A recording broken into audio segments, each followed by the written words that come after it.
Whale. Whales live in the ocean. This drop cord must not be no good.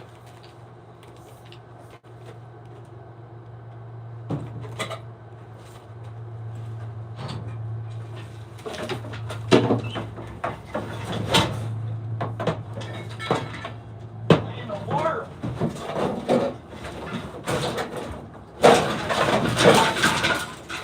Come here, Billy Goat.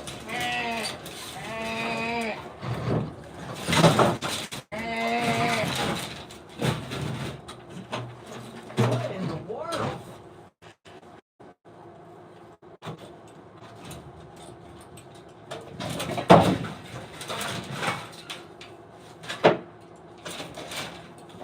All you need is a drop cord and a water hose.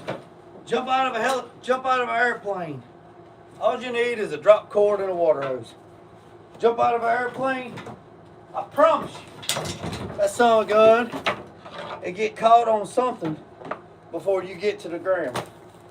You won't need it.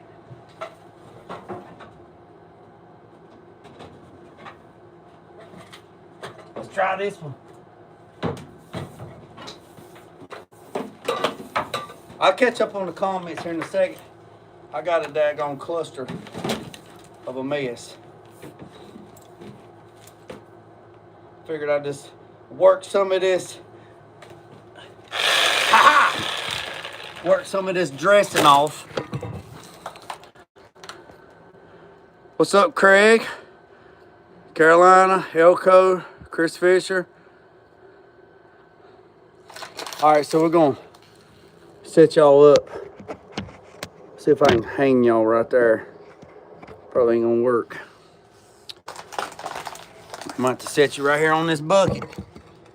Set y'all on that bucket.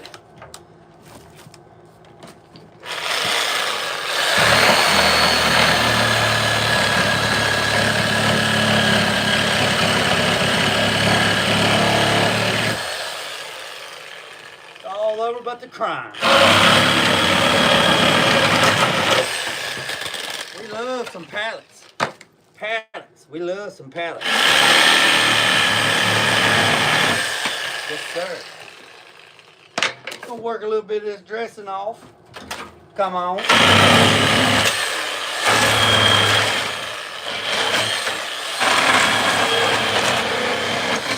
supposed to get down to 20 degrees tonight.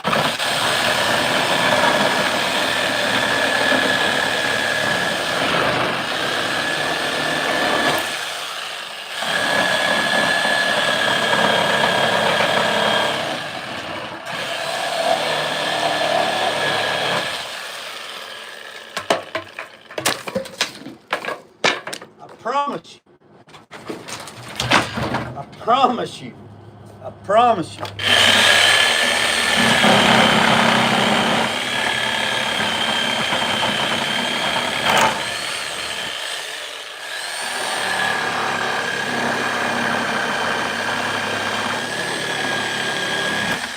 You got grown men sitting around.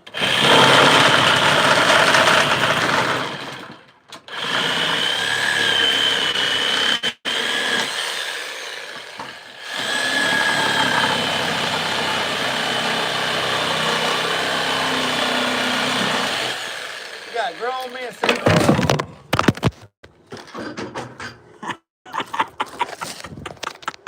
Y'all all right? Y'all all right? I threw y'all down. I threw y'all on the ground. You got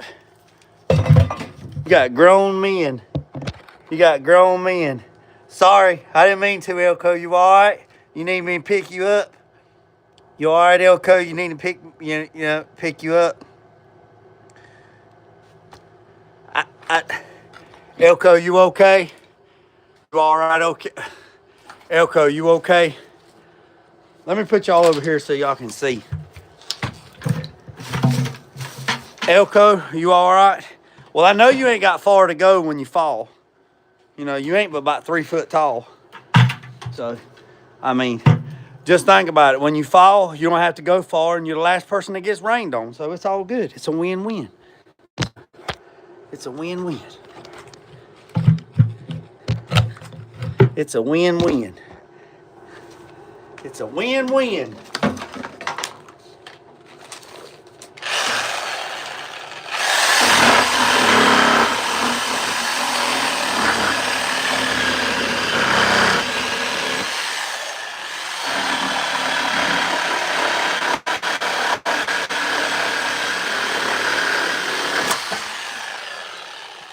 It's a win. Now y'all know I don't cut goat, you know. Y'all know I don't cut jokes much. And that's probably the only joke. It's probably the only joke that's gonna be cut tonight. So I gave that one to Elko. Woo, boy, look at that right there. Yes, sir. Get in there, get in there. What's up, Mac? I don't cut many jokes. I don't cut many jokes. I said I don't cut many jokes, but I cut a joke with Elko. I cut a joke with Elko.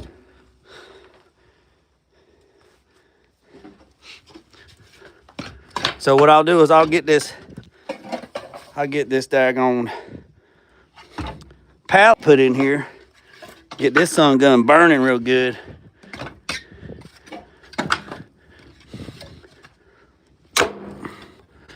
And then I'll put some of that big stuff in there. Say it again, I missed it.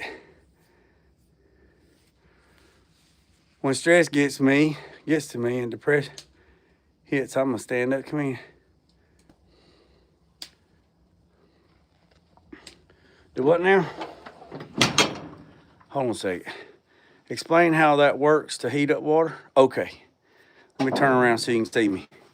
All right, let me turn around. All right, so that is a 30 by 30 by 30.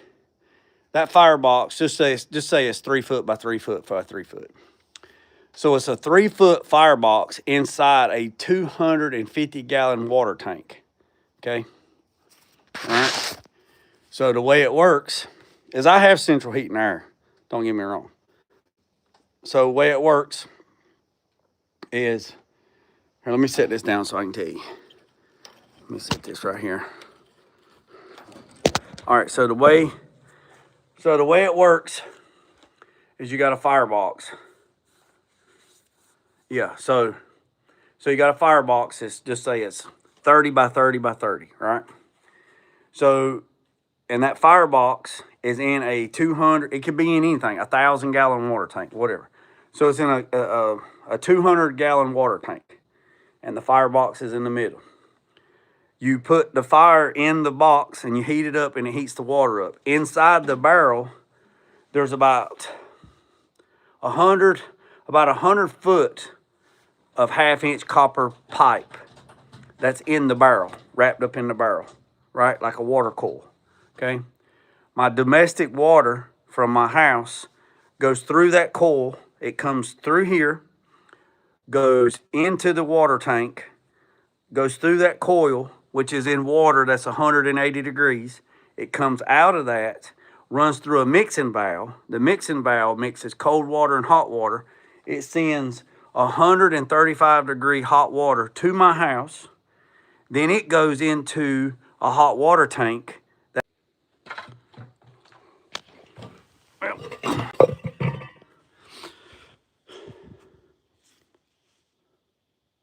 Oh no, it goes a little deeper than that.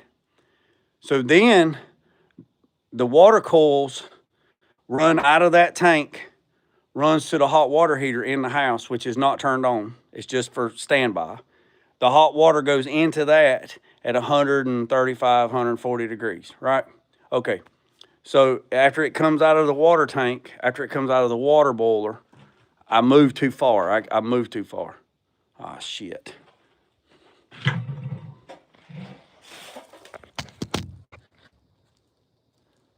How about now? Are we good?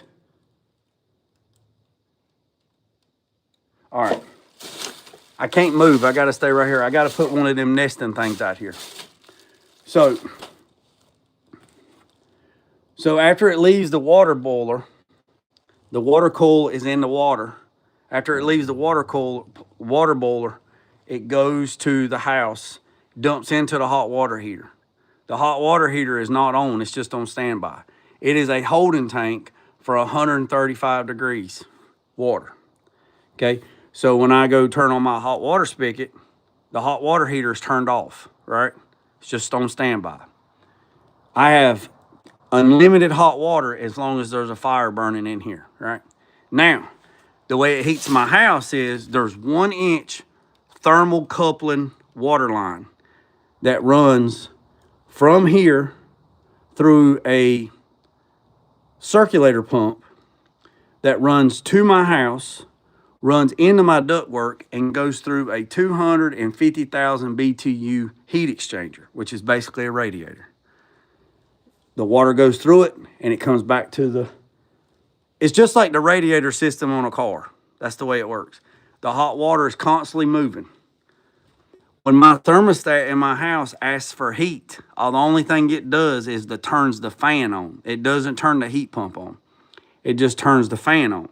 The fan comes on and blows air across the heat exchanger, which is at 185 or 180 degrees. So the air that comes out of the registers in my floor are anywhere from 170 to 180 degrees. And my house heats up just like that. So, instant heat. But if the fire goes out and the water drops, the system knows when the water drops to a certain temperature, it will kick off, the sensor will kick off and turn the heat pump on, and the heat still comes on in the house, but it's electric. Yeah, I designed every bit of this. Every bit of this. I told the company that sold this machine, they said, oh, you can't do it that way. I said, well, I'm going to try to figure out. So I have servos, I have all this stuff, and that's how it works. So I fill this joker up with wood, and I keep the water at 180 degrees, and it runs hot water to my house, and it runs hot water. So it heats my domestic hot water, and it heats my house and my shop. I don't have the pump on going to the house. I don't have the circulator pump on going to the shop because it ain't that cold yet. So, but it's supposed to get down in the 20s tonight, so I'm making sure the fire's going. So I figured, I hope y'all don't buff. So I figured I'd come out here and I'd cut these pallets up. So I figured I'd come out here and cut these. So that's what we're doing.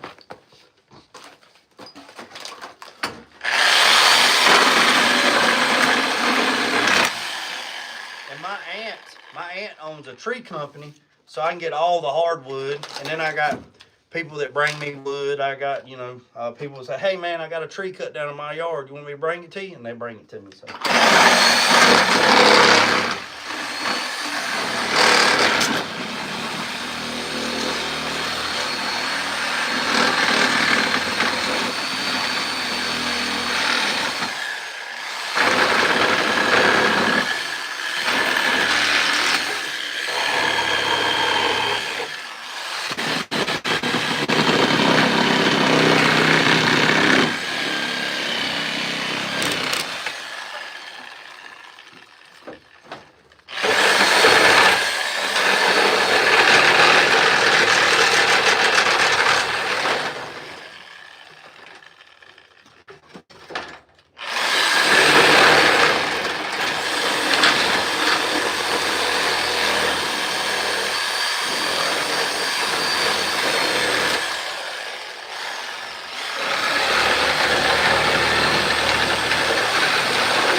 And then,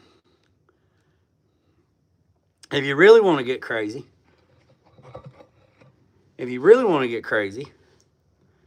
you can take the ashes that's in the hot, you can take the ashes out, and you can make lye soap with it.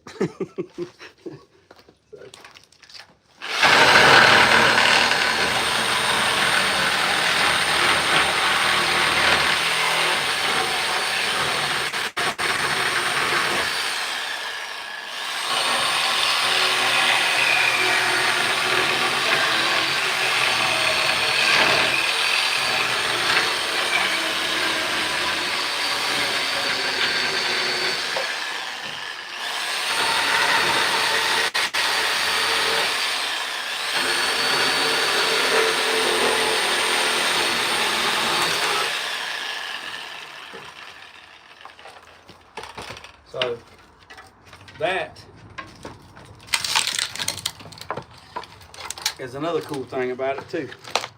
Can't move the camera much because if I move the camera much, I'll lose the signal. So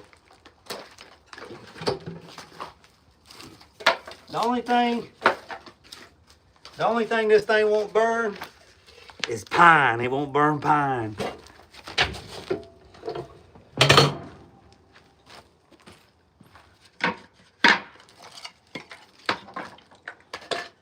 I got somebody said they're gonna bring me some more wood this weekend. I just gotta call them back and tell them to bring it. Sorry.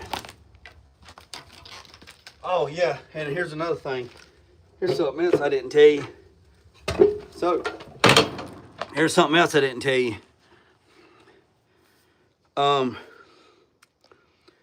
Here's something else. So there's a blower on there, like a little turbo, like a little blower fan.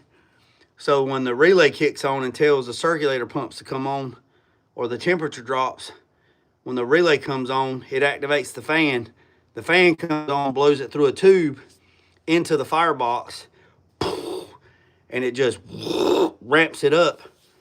No, I would like to put coal in it, but you got to have a shaker table, and there's nowhere close by here where I can buy coal. There's a place.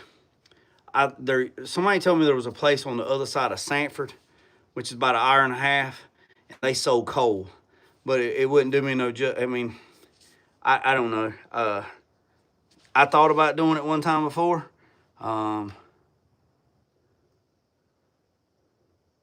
Yeah. So yeah.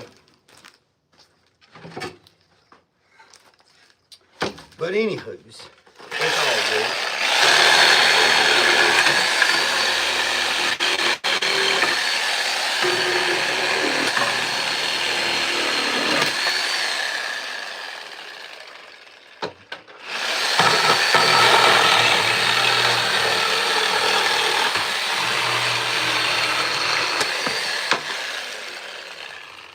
I tell you what, this is a bad to the bone blade right here, boy.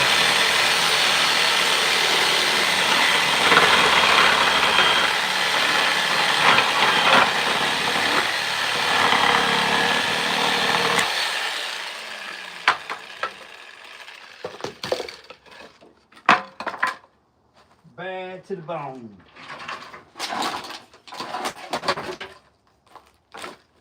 I would.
And I just like tearing up shit.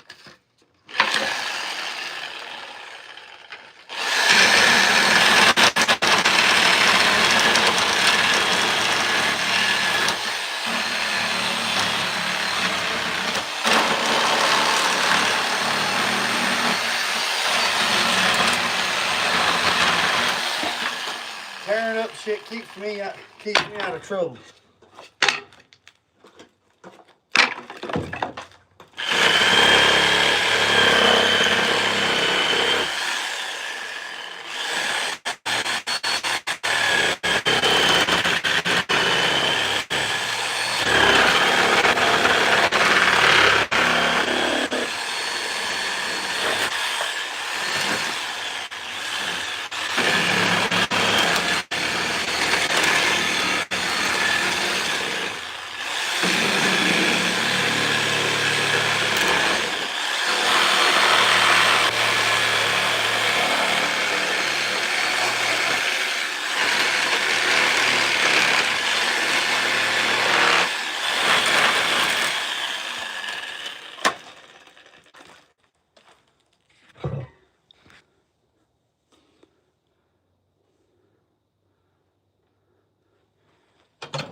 Oh, shit.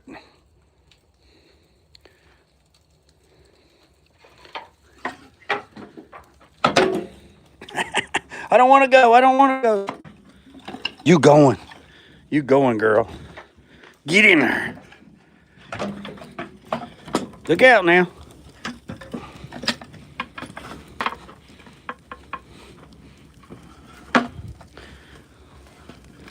Big boy chopsticks.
Fit in a hole.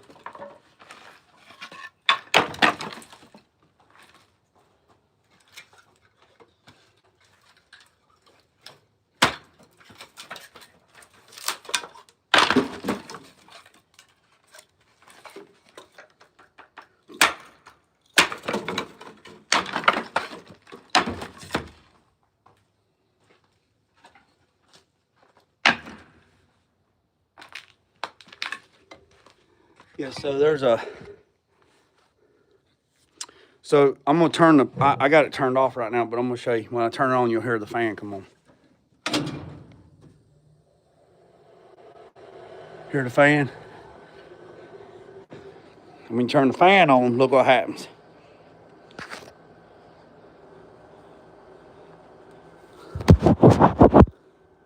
Watch this. Rolling, boy. Roll that beautiful bean budget.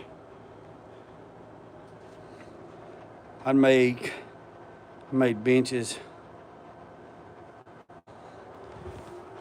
Yeah, boy, she's rolling now.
Yeah, we're just cutting up some stuff. We're tearing up some stuff. Burning off some daggone dressing.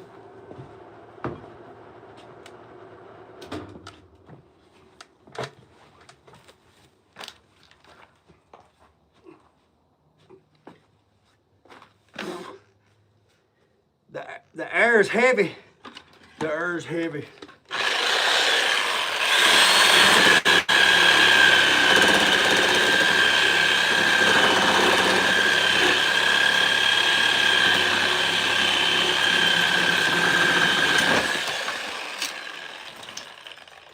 Fire department, call out. Fire department, call out.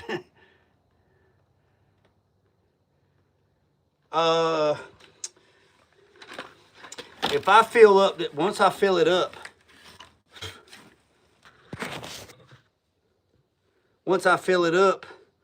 and get it up to temperature, it'll burn for, I don't know, 36 hours, probably 24 to 36 hours before I have to fill it back up.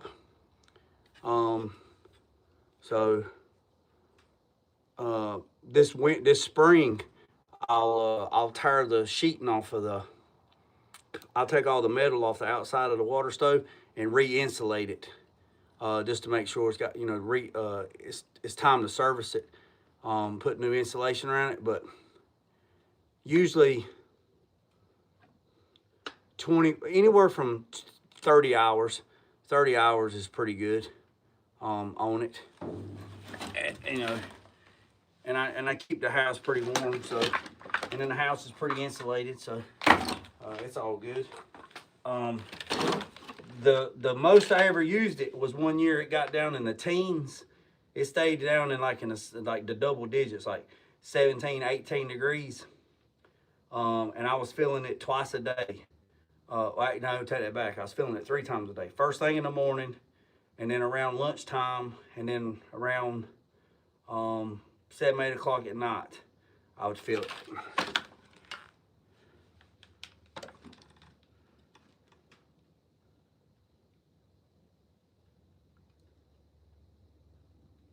Well, that's good, man. That's good message.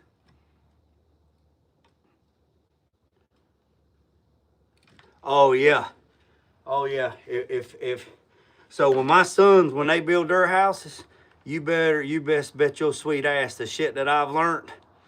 They're gonna have heated floors, heated shop floors. Hell, we might even heat the damn sidewalks. I will say this. There was a guy when I built my paint booth. I know y'all can't see me because of that light.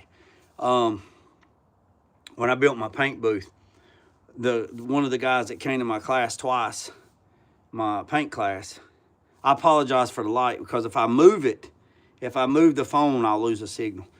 So he asked me, he says, if you was to build your paint booth over again, what would you do different? And I said, if I was to build my paint booth over, I said, hell, if I was to build my shop over, I said, if I didn't have a water stove, I said I would go to Lowe's or Home Depot and I'd get the biggest damn water heater I could get. And I would run 1 inch. I would run 1 inch PEX, or at least 3/4 PEX, through my floor, zigzag it through my floor. I would run it into that hot water heater, and I would put it on a low circulation circulator pump. And I would keep that thermostat in that hot water heater. I would keep it, you'd have to play with it to see where you have to go. But I said I would insulate the ground. I would put insulation down, the ground insulation, and then I'd put poly down. I'd pour the concrete with the PEX line in the concrete with fiber, and I would run hot water through my floor all year round. During the winter, I would run hot water. If I had to keep the hot water tank set at 80 degrees, I'd keep that sun gun at 80 degrees. Whatever I had to keep it on, I would have a gauge of the water. I would have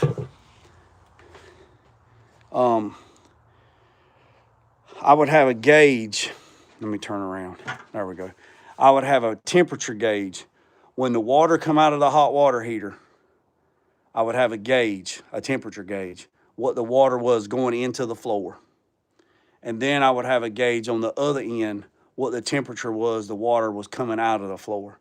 And I would figure up what the temperature drop was, and I would increase my water temperature until the water coming out of the floor, the return side, was where I wanted to maintain my water temperature. So if I wanted to keep my floor at 70 degrees, then I would make sure. I would do my whole shop that way. I would do my paint booth that way. I would do it all that way. And he built him a paint booth, and I think it's 24, no. It's 20 by 20. And that's what he did. That's what he did. He run PEX line in the floor. He got a hot water heater, and he got a circulator pump, and he circulates hot water through his booth, through the floor, and his shop. That's where he works at. It's the same building. And he says when it was cold, he said it was 35 degrees outside, and his floor was 75 degrees, and it was like 70 degrees in his shop, and he had no heat turned on.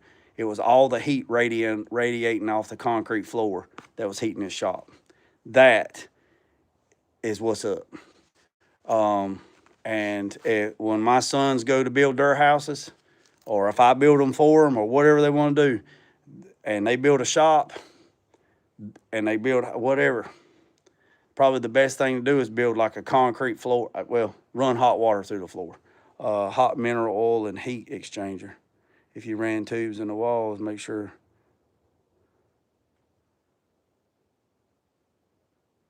Oh yeah, for sure. For sure. For sure. For sure. For sure. I got a damn mess because that damn drop cord.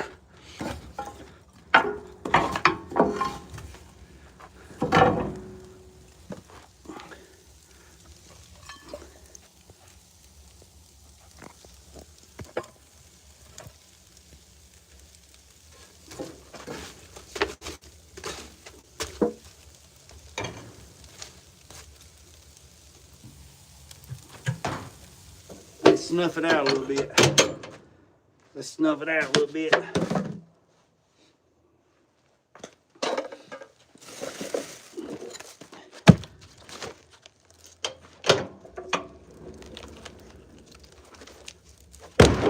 God damn it.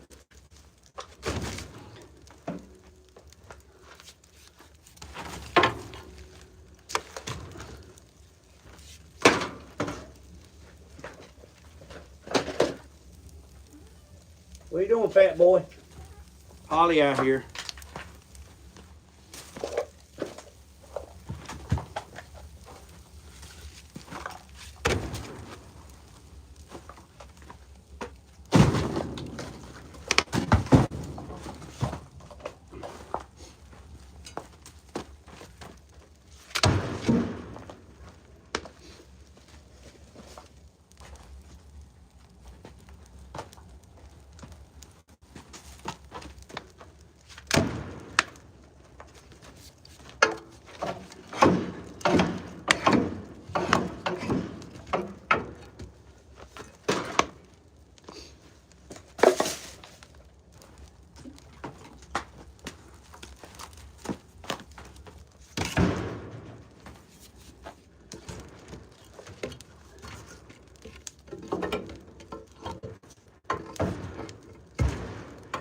Oh, it's fell down in the back.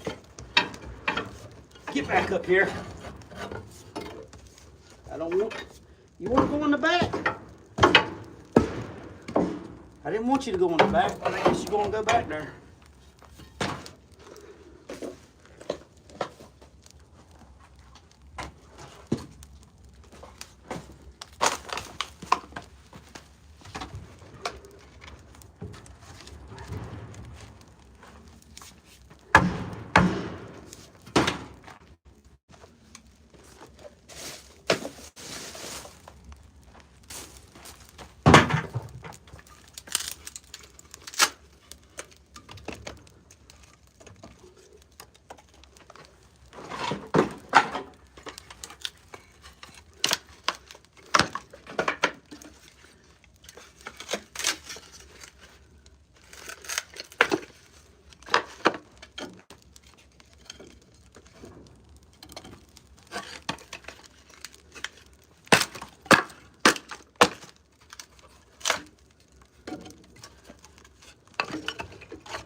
Stuff it, boy. Stuff it like a turkey.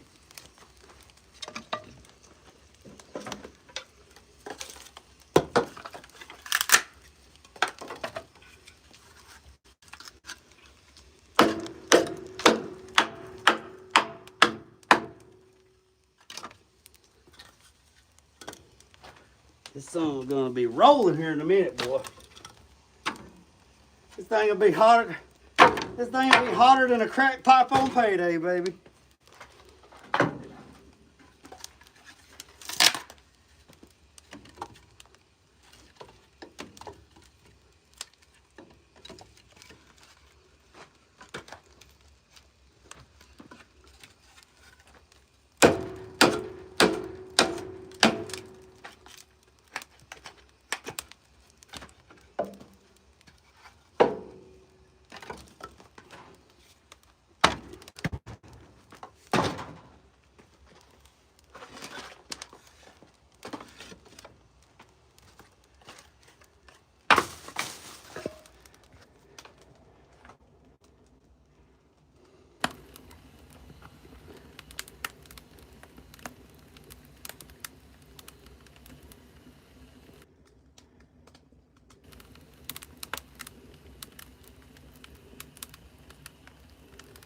All right, let me show you what happens when I turn the fan on. Watch this.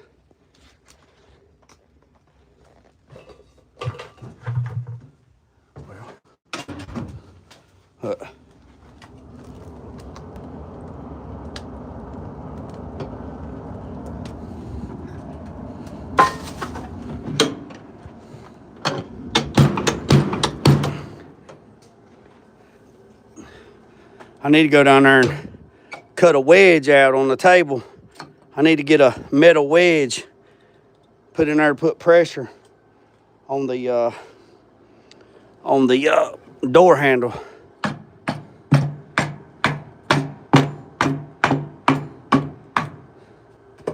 Keep pressure on it. It needs a new rope gasket. All right. So it's probably going to glitch a little bit. I'm going to walk down back to the shop until it picks up the satellite or picks up the thing. So if it glitches a little bit, don't go nowhere. I'll be right back.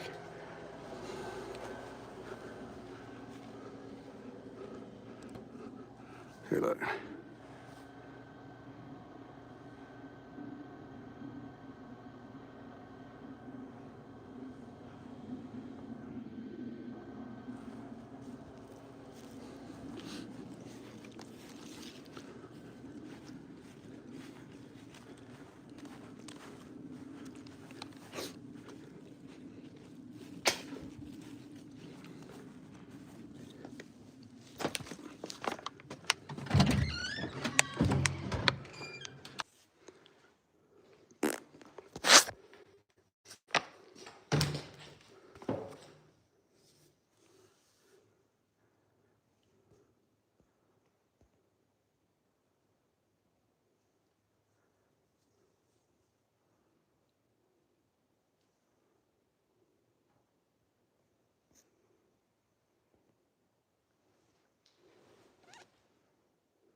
All right, we back.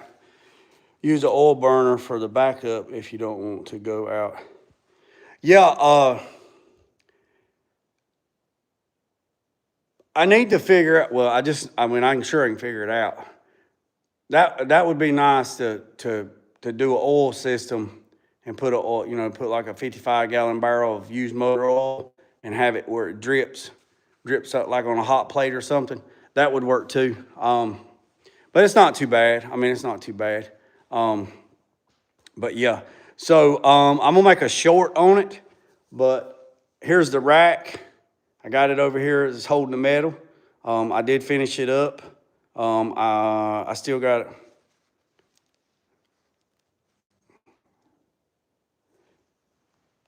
Jiffy Lube special for a tape. Yeah, so there's a guy up the road. He took and built him a wood boiler, or he built him a burner. 2 55-gallon barrels. He put them together and He ended up making because he does oil changes. So that's how he heats his shop with that thing. And it's real crude. I mean, it really is. I mean, it's like barbaric as hell. I mean, it's just like, but it works. And so he's got like 100-gallon old kerosene, he got 100-gallon tank, which I have one of those tanks, like old kerosene tank for old kerosene heaters back in the day. It's got 100-gallon tank that's full of motor oil, and then, it's got a separator. I mean, it's got a filter on it, whatever. Then it comes over through a copper tube with a little turn valve, and it drips into the other barrel. And, man, I've been in that shop before, and that daggone 55-gallon barrel will be cherry-ass red. I mean, it looked like you could take a damn ball bearing and throw through that son of a gun. I mean, it's cherry red just sitting there just... And you walk in there and you're like, God damn, and it's hot. And he's over there in a T-shirt and just whatever working. And I'm like, man, that thing's hot, ain't it? And he said, oh, yeah, I got her cooking today, boy. I got her cooking. He said, you can't even go in that corner over there. You touch that sun gun and it's going to scald you. Use 250 gallons totes of oil a month. Well, that's real. I mean, honestly, that's really not that. I mean, is that bad? I mean, I don't know. It's a pretty big ass tank. It might be a 250. I think the one I got's a 250. It might be a 275. I don't know. But he'd have that sun gun cherry ass red, boy. So here's something that's going to make y'all crazy. Well, whatever. I have four solar water panels, and they are 80,000 BTUs per panel. They on top of the woodshed. I got them setting up there, but I have yet to plumb them sun guns up. I tell myself every spring we're gonna get up there and we're gonna plumb them things up, so I can not burn no trash or wood during the summer months. I could heat my water up that way, and I wouldn't even have to have I wouldn't have to have the hot water heater on in the house. But I never do it. Maybe this year. So yeah, here's what I was going to show you. So here's the heat exchanger in the shop. There's the lines that run into that, but I don't even use it. I mean, it don't get real cold. I mean, right now it's 52 degrees in here right now. And I got two mini splits over there that I don't even use.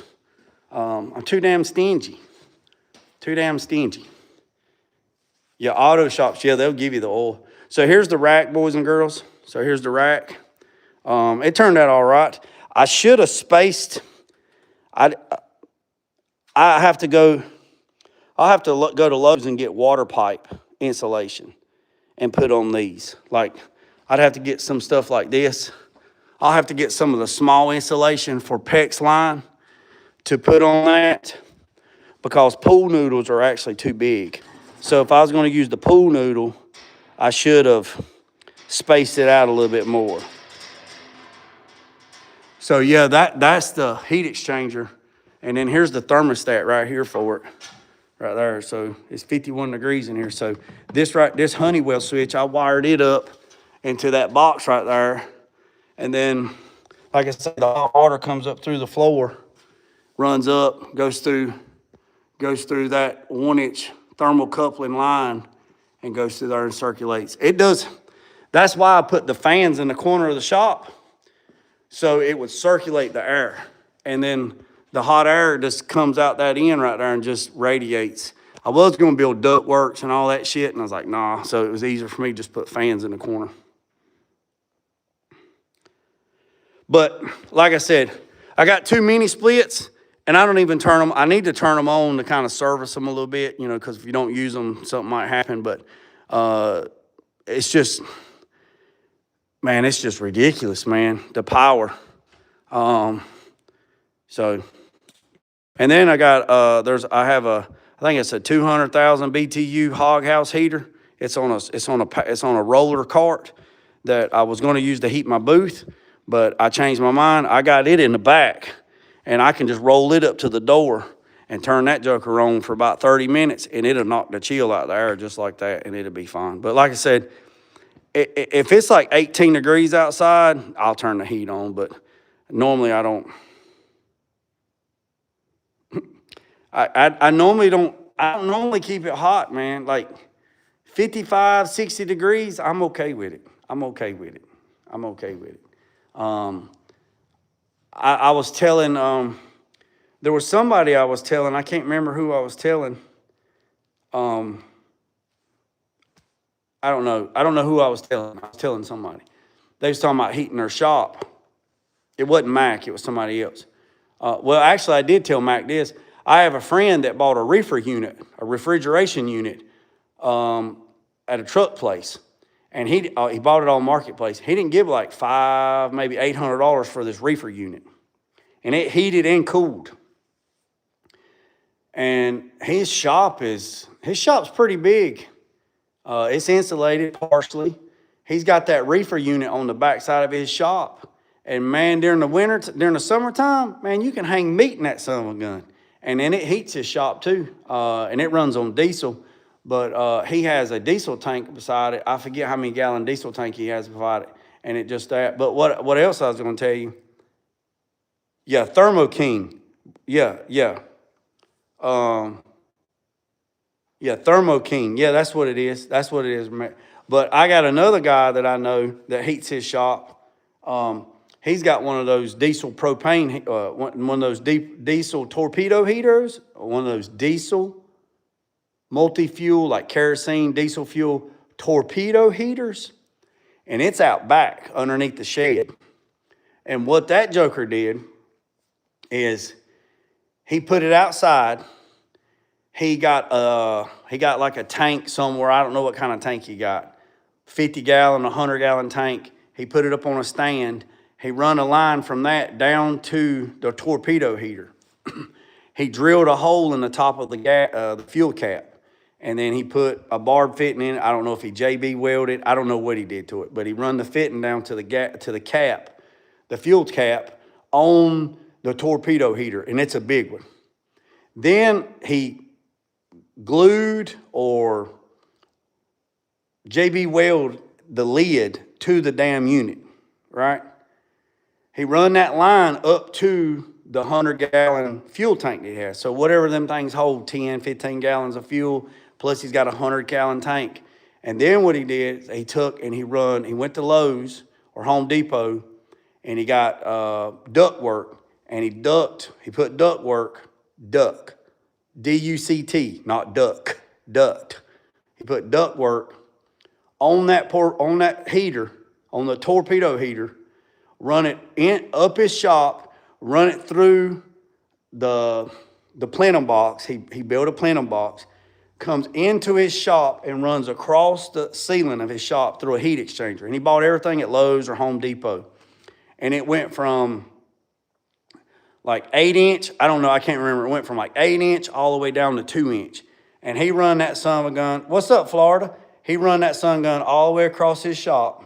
And then he put registers off of it in certain spots and then just put turn downs on it. I'm telling you right now, he turns that joker on out back, and he's got a thermostat and all that crap, whatever. I went to his shop, and it was like 25 degrees outside. I walk in the door, and it was like you sucked the life right out of me. So the diesel tank, the diesel heater's outside, so there's no exhaust in the shop. It's all fresh heated air, right? So it's not nothing outside.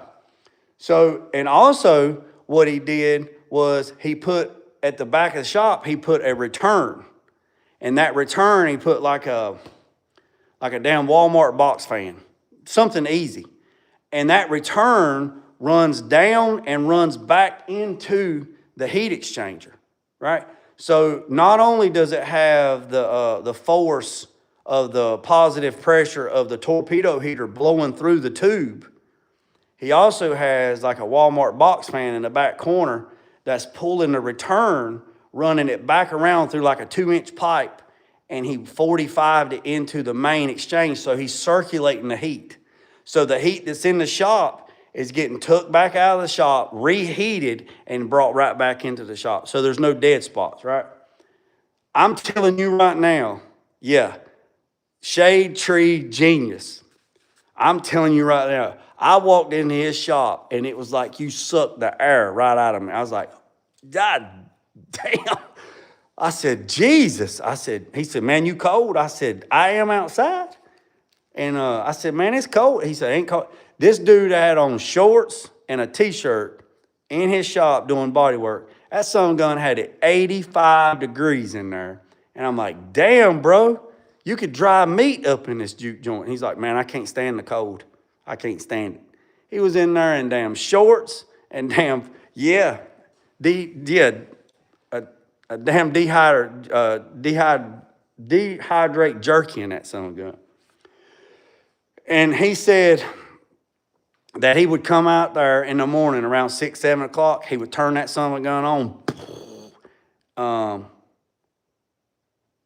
turn that son of a gun on and go back in the house. He said he can come out there in an hour and it's going to be warm in there. I guess not if you're in Florida. Yeah, so look, it don't matter how you get there as long as you get there. So there's a lot of different ways to heat your shop. There's a lot of different ways. But if you, like those propane heaters and stuff like that, you can't have them inside, man, because they put off the carbon monoxide and then you be laying over there on the floor. So, but yeah, it's supposed to get down chilly tonight, down in the 20s. And then it's supposed to be cold for a pretty good while. So I'm glad I painted that stuff. But like I said, I just wanted to tap on here, make sure everybody had a good Thanksgiving, everybody's safe. I appreciate it. My uncle did something similar with a buck stove. Yeah, that'll work too. Old buck stove, that'll work. Yep, sure will. There's a guy that I know that's got a potbelly wood stove in his shop, and it's a small shop, maybe a 20. Well, I mean, it don't matter. It's like a 20 by 20 shop, and he has a potbelly wood stove in the back, and that room is insulated. And that potbelly wood stove is back there, and he keeps that room like supercharged, right? And then on the wall, he has like Walmart box fans that pull the air out of that room into the main shop, right? So all of his wood and stuff is out back, right? Because here in North Carolina, there's a lot of places that won't insure anything if you have the wood stove inside the shop or inside, they won't insure. So it's outside, but it's still inside, but it's outside. And he's blowing hot air out of that room into the shop, and he's doing the same thing. He's got a fan blowing in, and he's got a fan blowing out, so he circulates. He also took half-inch copper pipe, and he went around the exhaust pipe. And I know a lot of people seen people do it. He took half-inch copper pipe, and at first, he had it running up the smoke pipe inside. And he would warm that up so you'd have hot water when you go to the bathroom, wash your hands and stuff like that. For some reason, he changed it. So then what he done is he had the local machine shop, they built him a stainless steel barrel. It was like probably, I don't know, it was probably a 10-inch pipe, maybe 12-inch pipe. They built him a 12-inch pipe, and they welded a fitting on it, and he put the copper worm inside that stainless steel pipe, and he would fill that stainless steel pipe up with water, and he had it setting where it was just over the he had it set. It wasn't setting on the potbelly wood stove. It was just setting a little bit above it. So it had a little bit above it. It had, they built something on the bottom of it where the heat, it wasn't actually touching it. And then, so what it would do is it would heat up the stainless steel pipe with the water, and then the copper worm run in the water. So when you go to turn on, so it's just like a holding tank, like basically what it was, like a little hot water heater. And then when you turned on the hot water in the bathroom, the cold water would go through that coil. It would run through that coil. It would come out. The only bad thing about it is he didn't have no mixing valve on that son of a gun. And that son of a gun would be whatever the temperature of that water was. So if that water was 180 degrees, That's how much that damn water was. So you'd have to be careful not going there and skin the meat off of it. It wasn't childproof, you know what I mean? It wasn't kid friendly. But that'll work too. You can do that as well. And then also what he did was on his compressor, he took and put a transmission cooler on his compressor, and he run the lines out of his compressor head into the transmission cooler, out of the transmission cooler into a 55-gallon barrel, and he run it through some copper tubing, and then it run in and run to the shop. So that would cool his air temperature down to get down his air temperature so he wouldn't have no moisture. So, yeah.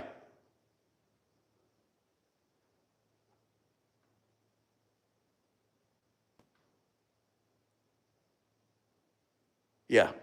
So, boys and girls, we've been on here about 56 minutes. So this is what we was building this morning, just out of some scrap stuff. I did find enough tubing to go across the bottom, but I need like a couple more pieces to go there. But I think this will work. I just got to put some wheels on it so we can roll it in and roll it out. So this will be 18 gauge, 16 gauge, 11 gauge, and then quarter inch or 3/16 or whatever. If I got any thicker stuff, I can put it here. If I have to, I can put another piece of 1-inch tubing in there to split it. But so yeah, we got 18 gauge, then we'll have 16 gauge, we'll have 11 gauge or 1/8 inch, and then we'll have 3/16 and quarter. So yeah, that worked out good. And it's 2 inches spacing in between there. Same thing with here. See, this one right here is a little bit further. But that's that. I appreciate every single one of you boys and girls. I hope everybody has a safe Thanksgiving. I'm going to go up here and check out the water stove, and y'all tap back in tomorrow. I don't know what we're going to do tomorrow. I might take tomorrow off as well, or I might get back on the Impala, or I might do something. I don't know, but we'll do something. I'll tap back with you tomorrow. Remember, boys and girls, I appreciate every single one of you for tapping in. We almost about to 9,000 subscribers, and we almost to 10,000. So we just a few more before we hit 9,000, and then we're on our way to 10,000. So I appreciate every single one of you tapping in every day. It really means a lot to me. Y'all hit the subscribe button, hit the notification bell. And boys and girls, remember what I said. Don't worry about the man up the road or down the road. Sweep off your own front porch while sweeping off anybody else's. Put God first, that loose end drag. Peace on the chin, grace, and out.